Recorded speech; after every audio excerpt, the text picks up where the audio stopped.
May മാസത്തിലെ പൂരം നക്ഷത്രക്കാരുടെ ഫലങ്ങൾ വിശദമായി നോക്കാം. ആഴ്ച തിരിച്ച്. ആഴ്ച 1 മെയ് 1 മുതൽ മെയ് 7 വരെ.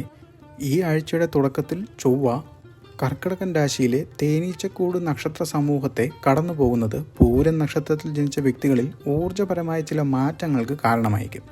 മെയ് 7 ബുധൻ മേടൻ രാശിയിലേക്ക് സംക്രമിക്കുന്നത് ആശയവിനിമയത്തിൽ കൂടുതൽ വ്യക്തതയും സത്യസന്ധതയും നൽകും. ഈ സമയത്ത് സ്ഥിരമായ പരിശ്രമങ്ങൾക്ക് തൊഴിൽപരമായ അംഗീകാരം ലഭിക്കാൻ സാധ്യതയുണ്ട്.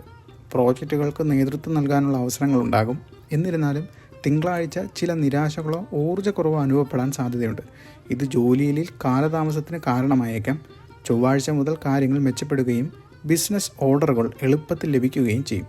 സാമ്പത്തികപരമായി ഈ ആഴ്ച നല്ല സൂചനകളാണ് നൽകുന്നത്. അപ്രതീക്ഷിതമായ സാമ്പത്തിക അവസരങ്ങൾ ഉയർന്നു വന്നേക്കും.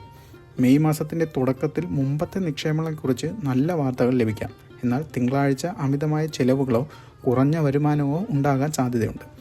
ആരോഗ്യത്തിൻ്റെ കാര്യത്തിൽ ഈ ആഴ്ച സന്തുലിതാവസ്ഥയും ക്ഷേമവും നിലനിർത്തേണ്ടത് പ്രധാനമാണ്.